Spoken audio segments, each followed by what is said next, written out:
হাসিনার ফাঁসি দেখা পর্যন্ত ওনাকে যেন আল্লাহ বাঁচিয়ে রাখেন ইনশাআল্লাহ। যার কারণে ওনার আজকে এই পরিণতি হয়েছে। আমরা আল্লাহর কাছে দোয়া করি, সারা দেশবাসী আজকে ওনার জন্য দোয়া করছে। ওনার অবস্থা স্থিতিশীল আছে, ক্রিটিক্যাল কিন্তু স্থিতিশীল, এবং চিকিৎসা চলছে। সকলের কাছে দোয়ার আবেদন থাকবে। সবাই দোয়া করবেন ওনার জন্য, আল্লাহ যেন দ্রুত সুস্থ করে দেন এবং আমাদের এই গণতান্ত্রিক উত্তরণের পথে ওনাদের যে লড়াই, সেই লড়াইয়ে যে গণতান্ত্রিক উত্তরণের দিকে যাচ্ছে সেটি যেন উনি নিজে দেখে যেতে পারেন, এবং যার কারণে ওনার আজকে এই পরিণতি হয়েছে। একটা ক্লিনিক্যাল একটা অপারেশনের মধ্য দিয়ে উনি গিয়েছেন, ওনাকে মেডিকেলের অত্যাচারের মধ্য দিয়ে গিয়েছেন।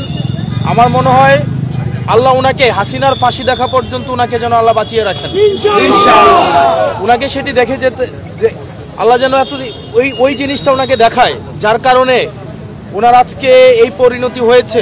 ওনাকে জেলের মধ্যে সঠিকভাবে চিকিৎসা নিতে দেওয়া হয়নি। আমরা আজকে শুনেছি যদি কোনো ডাক্তার ওনাকে চিকিৎসা করতে আসতেন তখন ওই ডাক্তারকে হয়রানি করা হতো 18 পরবর্তী সময়ে, এবং ওই ডাক্তারকেও বিভিন্ন ডাক্তারকে ভয়ভীতি দেখানো হতো ওনাকে যখন চিকিৎসা করতে আসতো। এভাবে ক্রমশ আমাদের বেগম খালেদা জিয়ার ক্রমশ স্বাস্থ্যের এই অবনতি হয়েছে।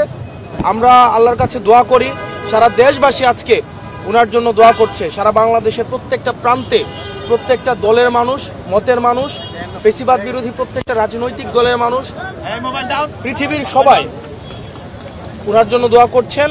উনি যেন দ্রুত সুস্থ হয়ে ওঠেন এবং ফেসিস্ট খুনি হাসিনার ফাঁসি যেন উনি দেখে যেতে পারেন।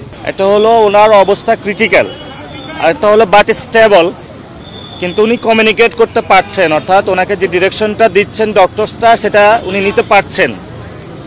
যদি তাহলে কি করব আমরা, আমাদের একমাত্র একটাই, সেটা হলো দোয়া ছাড়া আমাদের কাছে কোনো কিছু নেই। এখন দেশবাসীর কাছে, সবাই রাজনৈতিক ব্যক্তিবর্গের কাছে আমরা বলবো সবাই দোয়া করবেন। পরিস্থিতি সব মিলিয়ে আমরা যে খুব ভালো বলবো এমন না, তবে এখন আমাদের একটা উপায়, সেটা হলো দোয়া। এটা ছাড়া আর আমরা কি বলবো।